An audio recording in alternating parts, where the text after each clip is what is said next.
Hello students, start करते हैं। देखो लास्ट लेक्चर में हमने क्या देखा था कि onto function classification of function देखा था हमने कि वन वन फंक्शन क्या होता है, मैक्सिमम फंक्शन क्या होता है, ऑन टू फंक्शन क्या होता है एंड इनटू फंक्शन क्या होता है। ठीक है ना। तो लास्ट क्लास में अपन ने ये सारी चीजें अपन ने देख ली थी कि क्या होती है ना। और उससे रिलेटेड अपन ने सवाल भी किए थे और मैंने आपसे क्या बोला था कि इस लेक्चर में भी अपन क्या करेंगे, इसके ही क्वेश्चन से अपन स्टार्ट करेंगे ना। तो स्टार्ट करते हैं ना, है ना। क्लियर होगा ना अपने को। मैनुअल वन वन चेक कर पाएंगे कितने मेथड है, 3 मेथड है। एक तो एफ ऑफ एक्स वन बराबर एफ ऑफ एक्स टू कर लो, अगर एक्स वन बराबर एक्स टू आ जाए तो वन वन है, अदरवाइज वन वन नहीं है। ठीक है। दूसरा था बाय ग्राफ। ठीक है ना। अगर हमारा ग्राफ को पैरेलल टू एक्स एक्सिस मैंने लाइन खींची और वो अगर एक से ज्यादा जगह कट करेगी ग्राफ को तो वो वन वन नहीं कहलाता। ठीक है ना। और सबसे बढ़िया तरीका क्या है, dy बाई dx। अगर dy बाई dx का वैल्यू हमेशा 0 से बड़ा है या 0 से हमेशा छोटा है तो फंक्शन क्या है, वन वन है। ठीक है ना। ठीक है ना। अच्छा, ऑन टू का मतलब क्या होता है, रेंज बराबर कोडोमेन। ठीक है। अब देखो, अच्छा इन वन वन को अपन इंजेक्टिव बोलते हैं, है ना। ऑन टू को अपन सर्जेक्टिव बोलते हैं। और ऐसा फंक्शन जो वन वन भी है ऑन टू भी है इसको अपन क्या बोलते हैं, बाइजेक्टिव। तो देखो क्वेश्चन है हमारे सामने, क्या बोल रहा है कि एक फंक्शन दिया हुआ है आपको एफ एक्स बराबर X square plus B X plus 3 is not injective. ये इंजेक्टिव नहीं है। इंजेक्टिव नहीं है का मतलब क्या है, मैन्युअल है। अरे इंजेक्टिव का मतलब होता है वन वन, इंजेक्टिव नहीं है तो क्या होगा, ये मैन्युअल होगा। For values of x in the interval x is 0 से 1, एक्स का वैल्यू जब भी 0 से 1 है तब तक क्या है, ये इंजेक्टिव नहीं है। तो देखो ये क्या है, बेसिकली एक क्वाड्रेटिक है ना। मेरे को कहां से बात करनी है, एक्स बराबर 0 से लेके एक्स बराबर 1 के बीच में बात करनी है। देखो पॉसिबिलिटी क्या क्या हो सकती है ना। पॉसिबिलिटी ए का वैल्यू पॉजिटिव है, अगर ए का वैल्यू पॉजिटिव है तो ग्राफ माउथ ओपनिंग अपवर्ड बनेगा। तो देखो पहली पॉसिबिलिटी क्या हो सकती है, ऐसा हो जाए। ठीक है, सही है। अच्छा दूसरी पॉसिबिलिटी क्या हो सकती है, ये x बराबर 0, दिस इज x बराबर 1। ये पॉसिबिलिटी हो सकती है कि हमारा जो वर्टेक्स है वो इधर आ गया। ठीक है ना। अच्छा तीसरी पॉसिबिलिटी क्या हो सकती है, x बराबर 0 x बराबर 1, ऐसा कुछ आ जाए। ठीक है ना। तो देखो इस केस में हमें साफ साफ दिख रहा है, क्या दिख रहा है कि ये वन वन है, क्योंकि अपने को तो ग्राफ किससे मतलब है, 0 से 1 के बीच के ग्राफ की ही बात करनी है, हमें इधर उधर के ग्राफ की बात नहीं करनी है। तो अगर मेरा x का वैल्यू 0 से 1 के बीच में, तो इस केस में फंक्शन क्या आ रहा है, वन वन आ रहा है। अच्छा इस केस में क्या आ रहा है, अगेन इस केस में क्या आ रहा है, वन वन आ रहा है। सही बात है कि नहीं है। तो कहने का मतलब कि ये जो हमारा वर्टेक्स है x बराबर माइनस बी बाई 2 है, ये हमेशा 0 से 1 के बीच में होना चाहिए। ये हमेशा 0 से 1 के बीच में होना चाहिए ना, तभी तो मैन्युअल आएगा। क्योंकि अगर ये वाली चीज वर्टेक्स इधर आ गया तो वन वन नहीं आएगा, ये वर्टेक्स अगर इधर आ गया तो भी वन वन नहीं आएगा। अब मेरे को ये चेक करना है कि क्या मेरा वर्टेक्स 0 और 1 के अलावा हो सकता है क्या नहीं हो सकता, चेक कर लेते ना। तो जैसे मान लो ये हमें x बराबर 0 दिया हुआ है, दिस इज x बराबर 1। मैंने अपना वर्टेक्स एक बार x बराबर 0 पे ले लिया तो ये आ जाएगा, है ना। तो इस केस में भी वन वन आ रहा है तो अपने को तो वन वन नहीं चाहिए, तो ये हमारा आंसर नहीं आएगा। अच्छा ऐसी सिमिलरली 1 पे देख लेते हैं एक बार, दिस इज x बराबर 0, दिस इज x बराबर 1, तो ये ऐसा आ गया। तो ये अगेन वन वन आ गया, तो ये भी अपना आंसर नहीं है। तो हमें क्या बात समझ आ चुकी है, क्या कि जो वर्टेक्स है माइनस बी बाई 2 जो है वो 0 से बड़ा होना चाहिए, 1 से क्या होना चाहिए, छोटा, बराबर नहीं हो सकता। तो माइनस बी अपॉन 2, ए का वैल्यू कितना है 1, is less than 1 and greater than 0। सही बात है क्या। तो 2 से मल्टीप्लाई कर दिया, सॉरी हाँ 2 से मल्टीप्लाई कर दिया तो 0 माइनस बी 2। ठीक है, माइनस से मल्टीप्लाई कर दिया तो 0 साइन चेंज हो जाएगा। जैसे ही मैं माइनस से मल्टीप्लाई करूंगा साइन क्या हो जाएगा, चेंज। तो अवर आंसर इज -2 से 0।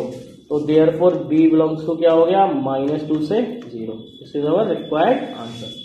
समझ में आ गया ना ये केस क्यों नेगलेक्ट होगा। अरे ये भी नहीं होगा, ये भी नहीं होगा, ये भी नहीं होगा, ये भी नहीं होगा, ये होगा ना। तो जो वर्टेक्स है वो 0 से 1 के बीच में आ जाएगा। उससे अपने को क्या मिल जाएगा, मैनुअल मिल जाएगा, और यही अपने को चाहिए। चले आगे आगे करते हैं, आगे करते हैं, ठीक है ना, आगे बढ़ते हैं। क्वेश्चन लिखो, वही चेक करना है ना अपने को, ऑन टू मैनुअल 11 इंटू, ये अपने को चेक करना है कि फंक्शन 11 इंटू है कि नहीं। तो फंक्शन दिया हुआ है, एक फंक्शन दिया हुआ है, लिखो एक फंक्शन दिया हुआ है आर से, आर में डिफाइन है, एफ एक्स बराबर दिया हुआ है 2x² minus x plus 5 upon में दिया हुआ है 7x² प्लस 2x प्लस 10, ये दिया हुआ है, ठीक है ना। अपने को वही चेक करना है कि 11 है, मैनुअल है, ऑन टू है, इंटू है, क्या है, ठीक है। देखो ध्यान से देखना, ध्यान से, इसका कोडोमेन क्या है, आर। तो पहले इसकी रेंज की बात कर लेते हैं ना। देखो ये जो क्वाड्रेटिक है, इस क्वाड्रेटिक का a ग्रेटर देन 0 है, d लेस देन 0। देखो b² माइनस 4ac करोगे तो d क्या आएगा, लेस देन 0। तो ये वाली क्वांटिटी हमेशा पॉजिटिव है, सही है, हमेशा क्या है, पॉजिटिव, d लेस देन 0 है। सिमिलरली इस वाली क्वांटिटी का भी a ग्रेटर देन 0 है, d लेस देन 0 है, तो ये वाली क्वांटिटी भी क्या है, हमेशा पॉजिटिव है, सही है। तो बेसिकली ये लिखा हुआ क्या है, एफ एक्स बराबर पॉजिटिव अपॉन पॉजिटिव लिखा हुआ है। क्या लिखा हुआ है, एफ एक्स बराबर पॉजिटिव अपॉन पॉजिटिव। आंसर हमेशा क्या आएगा, पॉजिटिव आएगा, आंसर हमेशा क्या आएगा, पॉजिटिव आएगा। तो कहने का मतलब अपने को आर तो नहीं मिलेगा, क्यों, ऊपर भी पॉजिटिव नीचे भी पॉजिटिव, आंसर हमेशा क्या आएगा, पॉजिटिव आएगा। तो एक बात तो समझ में आ चुकी है हमें क्या, कि ये ऑन टू नहीं, क्या है, इनटू फंक्शन है, दिस इज इनटू फंक्शन, ठीक है। ये अब एफ एक्स अपने को दिया हुआ था 2x² minus x plus 5 upon 7x² plus 2x plus 10, है ना। अब ये चेक करना है ना मैनुअल। तो देखो एक जादू दिखा दो, जादू। मैंने क्या किया, पुट कर दिया, पुट x बराबर 0 पुट किया, तो f ऑफ 0 का वैल्यू कितना आ रहा है, 5/10, बोले तो 1/2, कितना आ रहा है, 1/2। अब मैंने क्या किया, ध्यान से देखो तरीका क्या है, तरीका क्या है, इस 1/2 को मैंने इसके बराबर पुट कर दिया। मैंने क्या किया, मैंने ये देखना चाह रहा हूं कि इस फंक्शन का वैल्यू 1/2 कब तक होगा।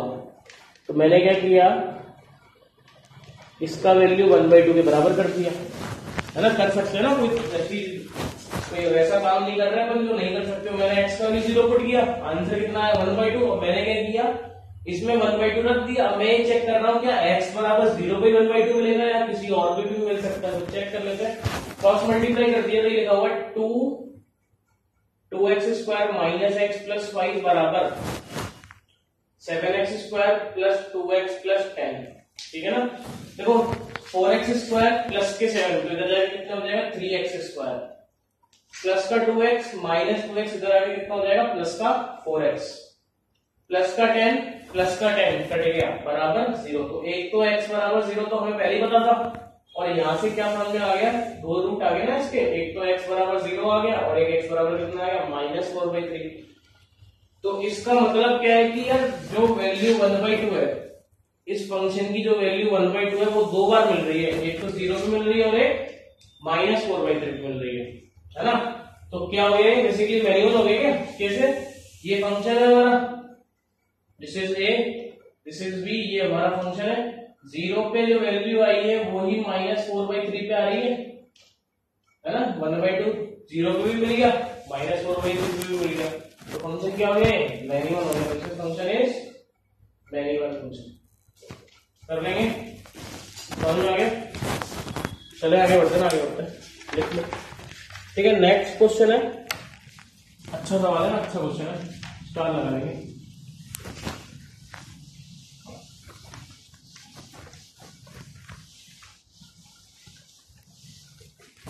क्वेश्चन ले लो, फंक्शन दिया हुआ है हमें आर से, आर में डिफाइन है एफ एक्स बराबर x² plus 2m x minus 1, कब, जब x का वैल्यू 0 या 0 से छोटा है, और mx माइनस 1 कब, जब x का वैल्यू 0 से क्या है, बड़ा। If F x is 1 then m must lies in the interval पहला दिया हुआ है आपको -∞ से 0, बी दिया हुआ है -∞ से 0 क्लोज, सी दिया हुआ है 0 से इन्फिनिटी और डी दिया हुआ है आपको 0 से इन्फिनिटी क्लोज। ठीक है, हमें ये बोल रहे हैं कि यार ये फंक्शन अगर 1 है तो m का वैल्यू क्या होगा। देखो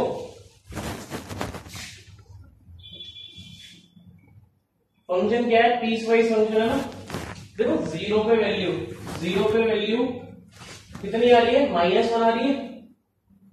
0 पे वैल्यू कितनी आ रही है, -1, दिस इज -1 है ना, सही है। अच्छा ये क्वाड्रेटिक है जिसका ए पॉजिटिव है तो माउथ ओपनिंग अपवर्ड रहा होगा, तो 0 से छोटे के लिए क्वाड्रेटिक बना लेते हैं। 0 से छोटे के लिए क्या आएगी, क्वाड्रेटिक आ जाएगी, तो ये ऐसा आ जाएगा 0 से छोटे के लिए। ठीक है, 0 से छोटे के लिए ऐसा आ जाएगा कि नहीं आ जाएगा, 0 से छोटे के लिए ऐसा आ जाएगा। अब हम चाहते हैं 1 आ जाए, क्या आ जाए, 1 आ जाए। तो देखो ये वाली चीज तो क्या है, क्वाड्रेटिक थी, ये क्या है, स्ट्रेट लाइन है। तो देखो इस पॉइंट से चालू होने वाली स्ट्रेट लाइन बनानी है अपने को, तो वो या तो ऐसे बन सकती है या ऐसे बन सकती है ना। इस पॉइंट जैसे 0 से बड़ा होगा तो अपने को ग्राफ क्या मिल रहा है, स्ट्रेट लाइन मिल रहा है। तो ये ऐसा भी बन सकता है और ऐसा भी बन सकता है, ठीक है ना। अच्छा देखो ऐसा अगर मैंने बनाया तो ये 1 1 नहीं बैठेगा ना। अगर मान लो मैंने ऐसा बना दिया, ये मैंने बना दिया, तो ये 1 1 नहीं है, ठीक है ना। तो मेरे को एक बात समझ में आ गई कि मेरा जो ग्राफ आएगा वो ऐसा आएगा, ये क्वाड्रेटिक चला, फिर ये एकदम से नीचे आ गया, सही है ना। और ये अगर ऐसा आ रहा है तो m का वैल्यू क्या है, नेगेटिव है, स्लोप क्या है इसका, नेगेटिव। ये m बेसिकली क्या है यहाँ पे, स्लोप, तो m क्या होगा, नेगेटिव। अब क्या 0 हो सकता है, क्या 0 हो सकता है, क्या चेक करते। देखो अगर m का वैल्यू 0 हो गया तो fx बराबर -1 बना है, तो ये ऐसी लाइन देगा और ये तो मैन्युअल हो जाएगा। तो m का वैल्यू क्या आ गया, 0 से छोटा, 0 भी नहीं हो सकता ना। समझ में आ गई बात कि नहीं आ गई, चले आगे। तो m का वैल्यू क्या आ गया, बिलोंग्स टू -∞ से 0, है ना। ये आ गया ना आंसर, ये समझ में आ गया ना। ऐसा हो नहीं सकता, देखो ये तो फिक्स है, ये वाला पार्ट तो फिक्स है, लफड़ा था इसके लिए। ऐसा अगर बना या ऐसा बना, अगर ऐसा बनता तो m का वैल्यू पॉजिटिव होता क्योंकि स्लोप है m, बट ऐसा नहीं बनेगा, कोई 1 1 नहीं बैठेगा। तो एक ही पॉसिबिलिटी आ गई ऐसी वाली, ठीक है ना। कर लेंगे आगे बढ़ते, ठीक है। अगला हेडिंग लगाएंगे ना, permutation based question, permutation based question.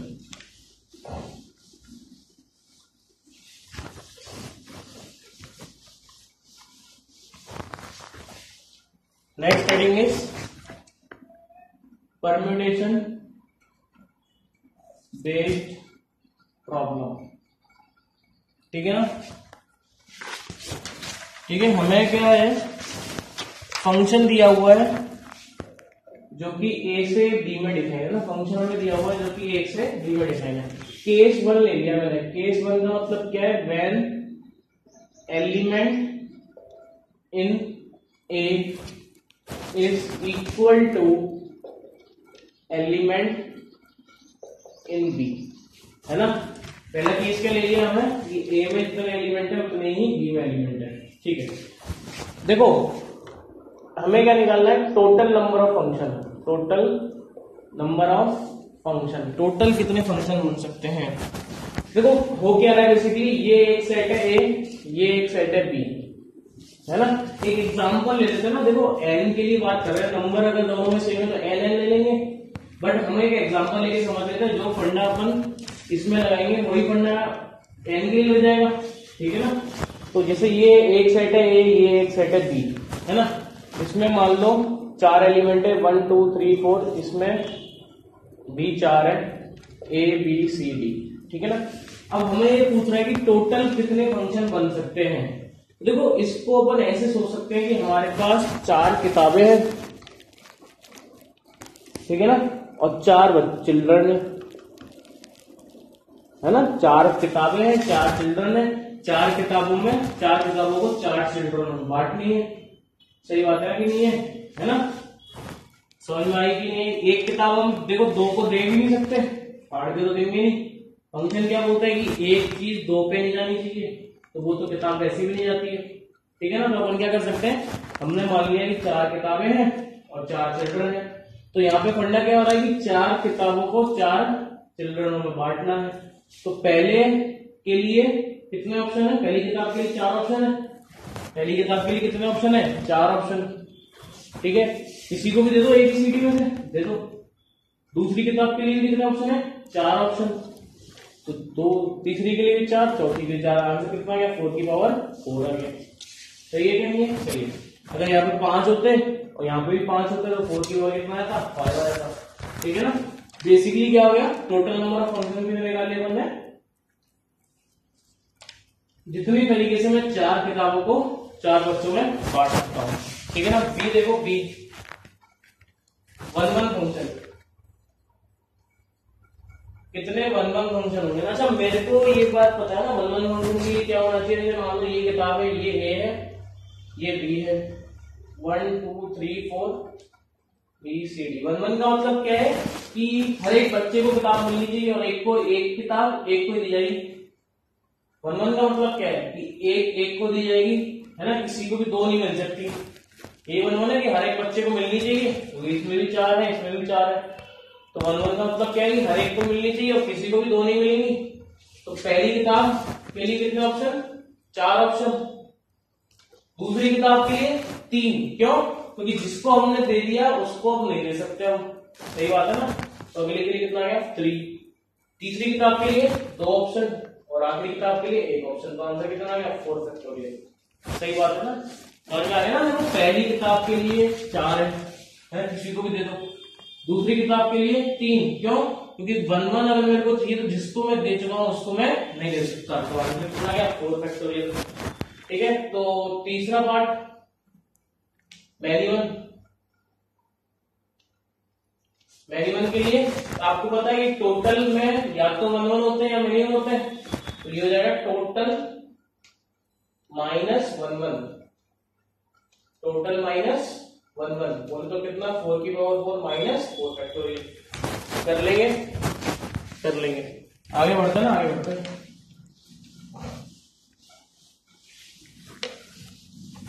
ठीक है ना। तीसरा थर्ड पार्ट सी है onto function. Onto के लिए क्या होता है?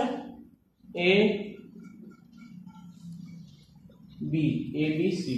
देखो ऑन टू के लिए क्या होगा बेसिकली कि सबको मिलनी चाहिए, यही है इसके में सबको मिलनी चाहिए किताब, यही बात है ना। सबको मिलेगी तभी ऑन टू कहलाएगा।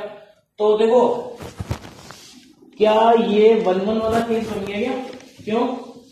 सबको दूंगा, सबको देनी है, 4 किताबें हैं, 4 जने, सबको मिलनी थी, सबको एक एक देनी पड़ेगी, सही बात है ना। देखो 4 बंदे 4 किताबें, और मैं ये बोल रहा हूँ कि सब बच्चों को किताबें मिलनी चाहिए, तो ये तभी पॉसिबल है जब आप एक ही किताब सबको दोगे, है ना। किसी को भी एक को भी 2 दे दी तो चौथे वाले को क्या दोगे? कुछ नहीं दोगे, किताब आपके पास एक्स्ट्रा नहीं है।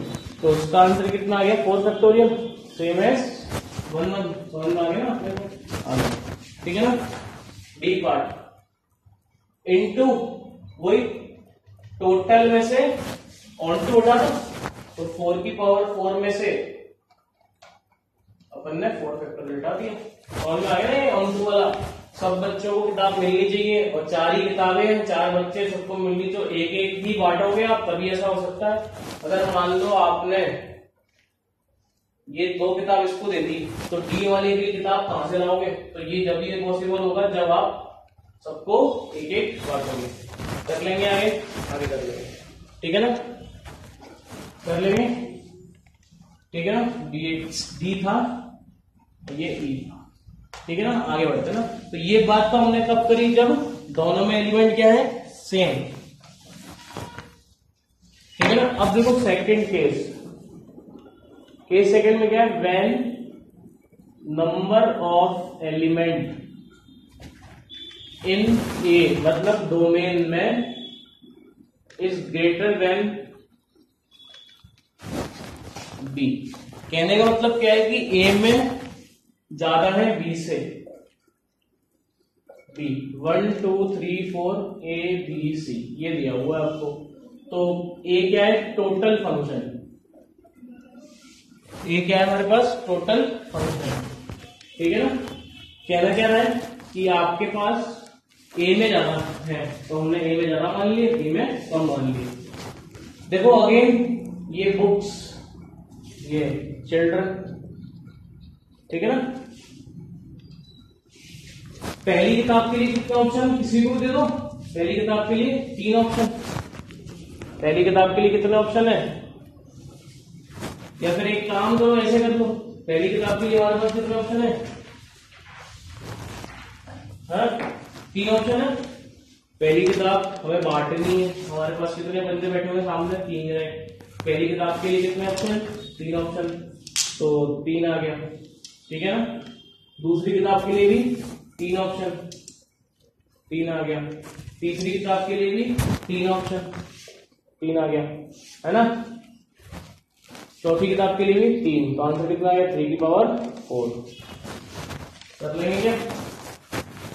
ऑप्शन देखिए ना हमने, पहली किताब के लिए कितने ऑप्शन थे हमारे पास, दूसरी किताब के लिए कितने थे, तीसरी के लिए कितने थे, और चौथी के लिए कितने ऑप्शन थे हमारे पास। ठीक है ना? ये हो गया हमारा टोटल। ठीक है ना? अच्छा 1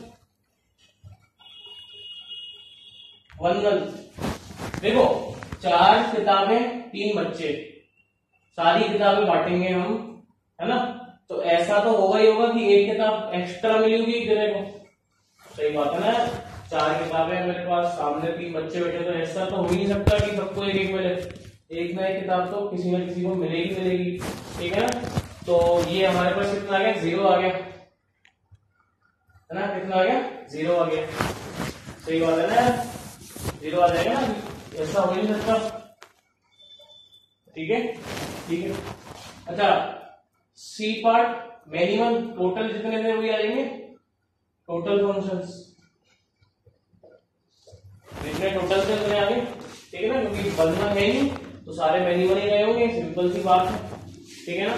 ऑन टू देखते हैं, onto D, onto. अच्छा ऑन टू कैसे निकाले? ध्यान से सुनना, ध्यान से। मेरे पास 4 किताबें थी, ठीक है ना? मेरे पास 4 किताबें थी, यार एक काम कर 5 ले लेते, कितने भी ले लो। देखो 5 किताबें ले ली मैंने, 1 2 3 4 5। कितनी किताबें ले ली? 5। 4 मैंने बच्चे ले लिए, ए बी सी डी, है ना? अब ऑन टू में क्या है कि सबको मिलना चाहिए, सबको मिलनी चाहिए। बात यह है कि एक ना एक किताब तो सबको मिलनी चाहिए। तो मैंने क्या किया ना, इन 5 किताबों के ग्रुप्स बना लिए। क्या बना लिए? ग्रुप्स।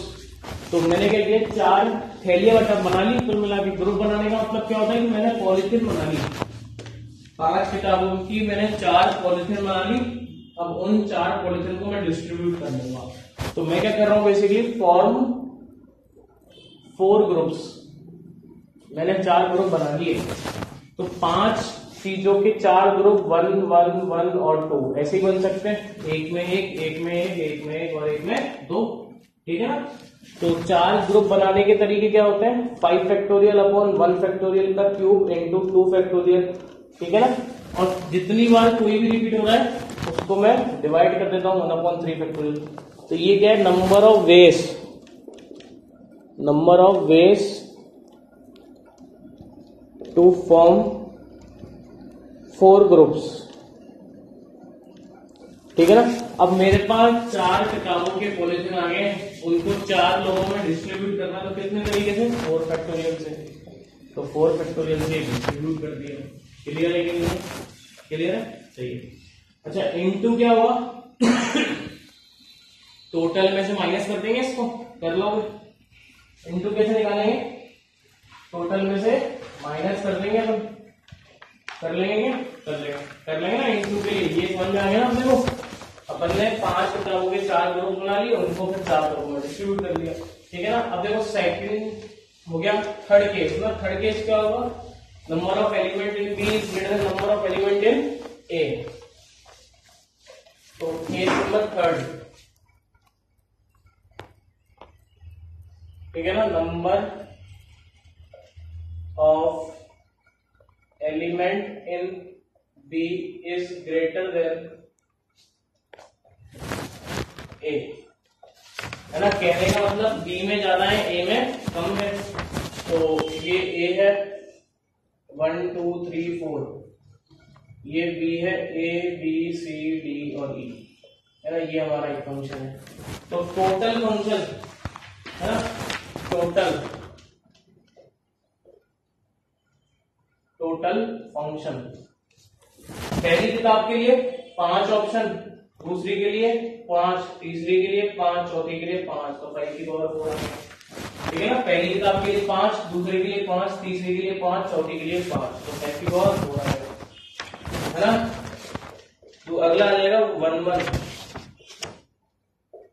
देखो 1 1 क्या है बेसिकली, अगर मेरे पे 4 किताबें हैं और 5 जगह हैं, तो मैं बेसिकली क्या करूंगा कि 4 ही बच्चों को किताब दे पाऊंगा। एक अगर मेरे को एक ही किताब बांटनी है तो मैं किसी 4 बच्चों को दे पाऊंगा। तो पहले मैं क्या करता हूँ, 5 में से 4 बच्चों को सेलेक्ट कर लिया जिनको मैं किताब बांटूंगा, है ना, और उनमें 4 फैक्टोरियल से किताब को डिस्ट्रीब्यूट कर दिया।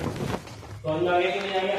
पहले मैंने क्या किया, 5 में से 4 बच्चों को सेलेक्ट कर लिया कि भाई इनको मैं बांटूंगा, और उनमें 4 फैक्टोरियल से डिस्ट्रीब्यूट कर दिया, ठीक है ना। तीसरा मैनी वन। अच्छा, मैनी वन के लिए क्या करेंगे, टोटल में से माइनस कर देते हैं। तो आंसर कितना आ जाएगा, 5 की power 4 minus 5c4 into 4 factorial, ठीक है ना। ठीक है। अच्छा, ऑन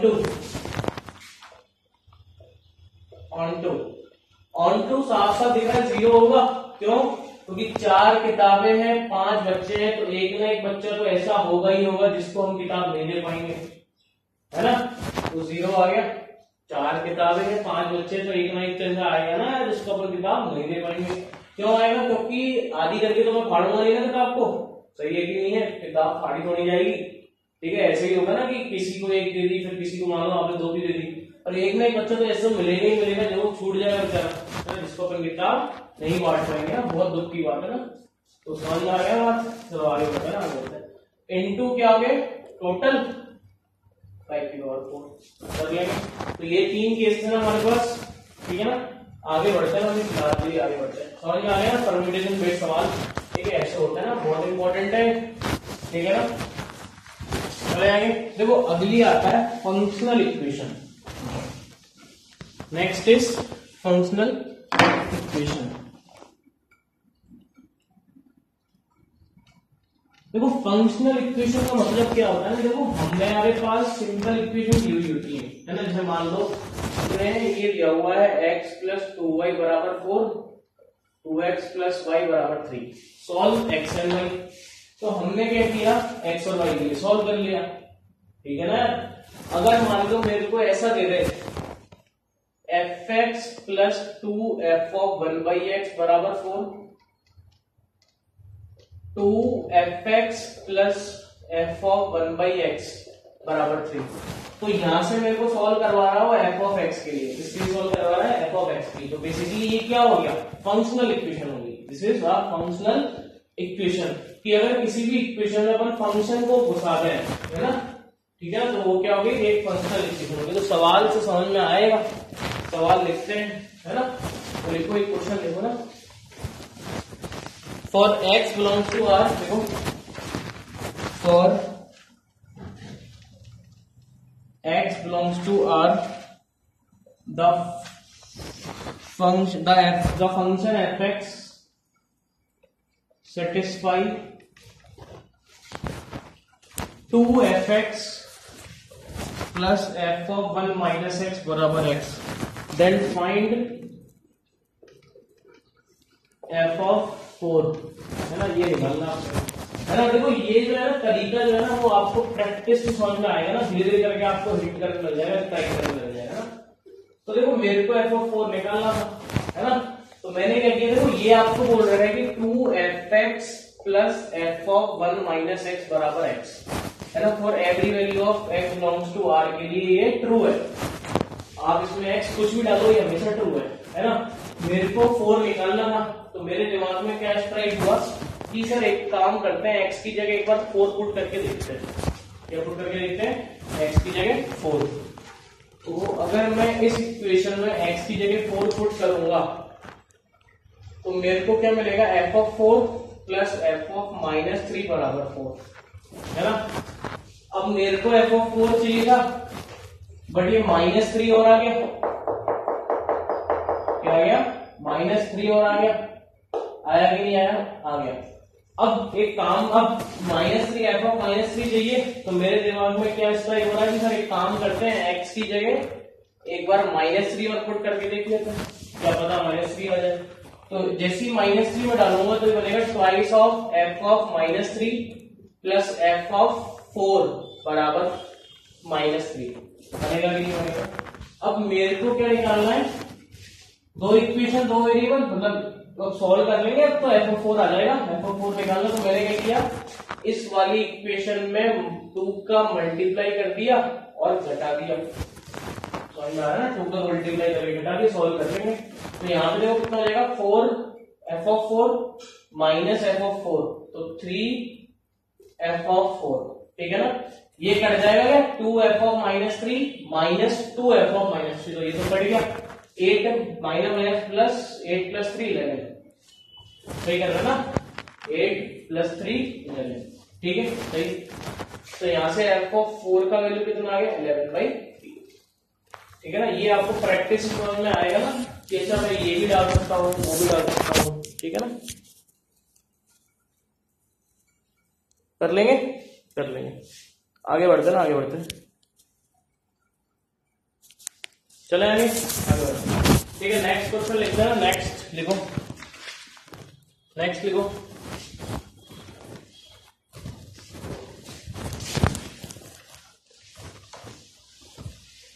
लिखो, क्वेश्चन है इफ 2, लिखो, इफ 2f(x² प्लस 3f(1/x² बराबर x, find f(x²), find f(x²). ये निकालना है मेरे को ये फंक्शन दिया हुआ है ना, for every value x belongs to r, है ना, for every value of x belongs to r -0। Zero नहीं डाल सकते ना, ठीक है ना। तो देखो मैंने क्या किया ना, मेरे को फंक्शनल इक्वेशन दिया हुआ था, ये दिया हुआ था। मैंने क्या किया ना, x को 1/x से रिप्लेस कर दिया। x की जगह क्या बैठा दिया? 1/x, कुछ भी बैठा सकते हैं अपन तो, है ना। तो ये मिलेगा 2f(1/x² प्लस 3f(x² बराबर 1/x। ये मिलेगा कि नहीं मिलेगा? मिलेगा। अब मेरे को क्या निकालना था? मेरे को निकालना था f(x²). तो एक काम करते ना, इस वाली इक्वेशन में 2 का मल्टीप्लाई कर देते हैं और इस वाली इक्वेशन में 3 का मल्टीप्लाई कर देते हैं और घटा देते हैं, सही है ना।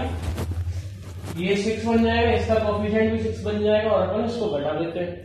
तो देखो 2 2 जा 4, 4f(x²), 3 3 जा 9, तो 4 - 9 -5f(x²), ठीक है ना।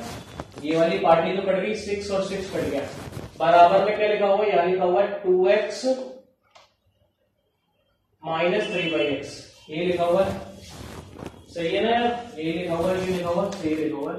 मल्टीप्लाई करके ना, मल्टीप्लाई जैसे मैंने किया तो देखो क्या आएगा, यहाँ पे मेरे पास आ जाएगा -5f(x² बराबर, है ना, 2x² माइनस 3/x। माइनस से -5 से डिवाइड कर दिया तो f(x² बराबर कितना आ गया? 3 - 2x²/5, सही है ना, ठीक है ना। ये अपने को दिया हुआ था, x की जगह मैंने 1/x से रिप्लेस कर दिया, तो ये क्या बन जाएगा? ये वाली बन जाएगी 1/x² प्लस x²/1/x, ठीक है ना। इसमें 2 का मल्टीप्लाई कर दिया, इसमें 3 का मल्टीप्लाई कर दिया, दोनों को सब्ट्रैक्ट कर दिया, आंसर आ गया, ठीक है ना। कर लेंगे, आगे बढ़ते ना, आगे बढ़ते। क्वेश्चन लिखो,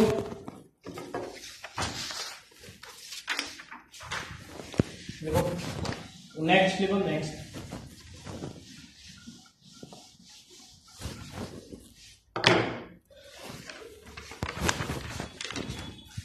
क्वेश्चन है, let F X and G X be functions which take integer as arguments, ठीक है, where which take integer as arguments, ठीक है ना।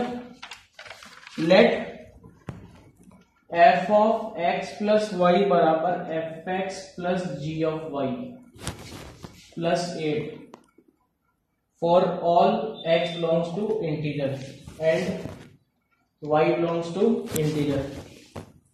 Let fx बराबर x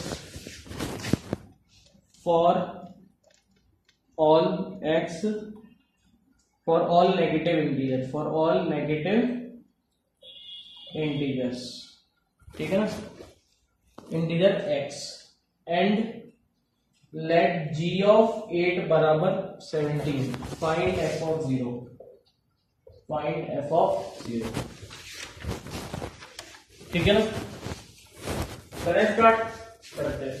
देखो मेरे को क्या दिया हुआ है कि दो f of x g x function है जो कि क्या ले रहा है, सिर्फ इंटीजर वैल्यूज ले रहा है और इसको सेटिस्फाई कर रहा है। किसको, f of x plus Y बराबर f of x plus g of y plus 8, है ना। इसमें मैं अगर x इंटीजर डालूंगा तो भी सेटिस्फाई होगा और y भी इंटीजर डालूंगा तो भी सेटिस्फाई होगा। ये क्या कह रहा है कि fx बराबर x कब है, जब x क्या है, नेगेटिव इंटीजर है। अगर x का वैल्यू नेगेटिव इंटीजर है तो fx बराबर क्या है, x, ठीक है ना, सही है। एंड g ऑफ 8 आपको कितना दिया हुआ है, 17 दिया हुआ है, तो f ऑफ 0 निकालना है, ठीक है। तो देखो एक काम करते हैं ना, g ऑफ 8 दिया हुआ है मेरे को, तो मेरे दिमाग में क्या स्ट्राइक हो रहा है कि सर एक काम करो, y का वैल्यू 8 डाल दो इसमें, पुट y बराबर 8। तो जैसे ही मैं y बराबर 8 डालूंगा तो f ऑफ x प्लस 8 बराबर f ऑफ 8, है ना, f of 8 plus g of 8 plus 8, ठीक है कि नहीं है। सॉरी x की जगह बोल डाला, y की जगह डालो तो f ऑफ x ही रहेगा यहाँ पे, ठीक है ना, सही बात है ना, सही है, सही है। तो ये आगे देखो f ऑफ x प्लस 8 बराबर F X plus 17 plus 8, g of 8 का वैल्यू डाल दिया। अब मेरे को f ऑफ 0 निकालना है, तो मेरे को ये समझ में आ रहा है कि यार x की जगह कितना डाल देना चाहिए, -8 डाल देना चाहिए। -8 डाल दी 0 बन जाएगा, -8 डाल दी क्या बन जाएगा, ये 0। तो मैंने क्या किया, पुट x बराबर -8 कर दिया। जैसे मैं पुट x बराबर -8 करूंगा तो ये 0 बनेगा, बराबर f ऑफ -8 प्लस ये कितना बन गया, 25, ठीक है ना।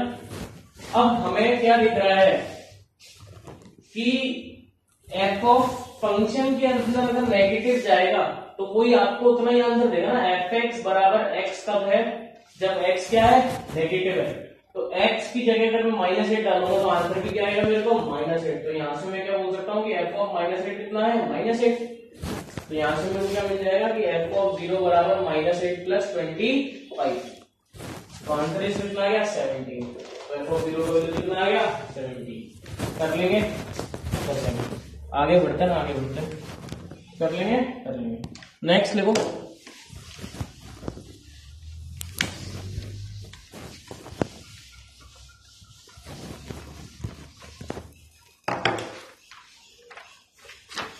देखो लेट एफ एक्स, क्वेश्चन है लेट एफ एक्स बराबर ए एक्स की power 7 B x cube plus C X minus 5 where A comma B comma C are constant, ठीक है ना, कांस्टेंट। इफ f ऑफ -7 बराबर 7, find f of 7, find f of 7, ठीक है ना। f of 7 निकालना हमने, ठीक है ना, इसको करते हैं। देखो एफ ऑफ -7 दिया हुआ है ना अपने को, तो लिख लेते हैं एक बार एफ ऑफ एक्स। अगर हमें एफ ऑफ एक्स अगर हमें ए एक्स की power 7 plus B x cube plus सी एक्स -5 दिया हुआ है, तो एफ ऑफ -7 क्या आएगा? एफ ऑफ -7 आ जाएगा ए -7 की पावर 7 प्लस बी -7 का क्यूब प्लस सी -7 -5। ठीक है ना? देखो इसमें से इन तीनों में से माइनस बाहर आ जाएगा, तो ये आ जाएगा एफ ऑफ -7 बराबर -7 का क्यूब 7 की पावर 7 सॉरी माइनस बी -7 का क्यूब सी माइनस का -C7 -5। ठीक है ना? ये आएगा कि नहीं आएगा? ठीक है ना? अब मेरे को एफ ऑफ 7 निकालना था, तो एक बार 7 डाल दिया, एक बार एक्स वैल्यू डाल दिया, 7 डाल दिया। जैसे 7 डालूंगा तो a 7 की पावर 7 प्लस b 7 का क्यूब प्लस c 7 -5 बनेगा। ये इक्वेशन फर्स्ट, ये इक्वेशन सेकंड, दोनों को जोड़ दिया, दोनों को कर दिया, ऐड कर दिया।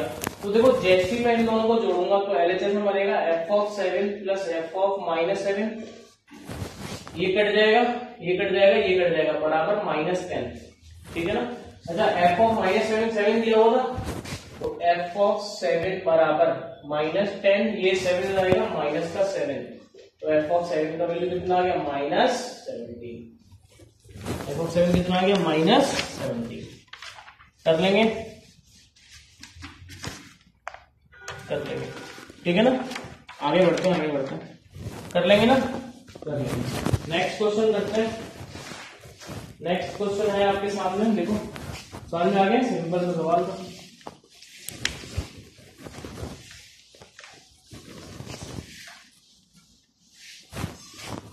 बेटा आज के लिए इतना ही काफी है, बाकी इसी टॉपिक को अपन नेक्स्ट लेक्चर में कंटिन्यू करेंगे। ठीक है? इसी के 2-3 सवाल करेंगे, फिर अपन आगे बढ़ेंगे। ठीक है? तो जब तक के लिए पढ़ते रहें, कीप लर्निंग।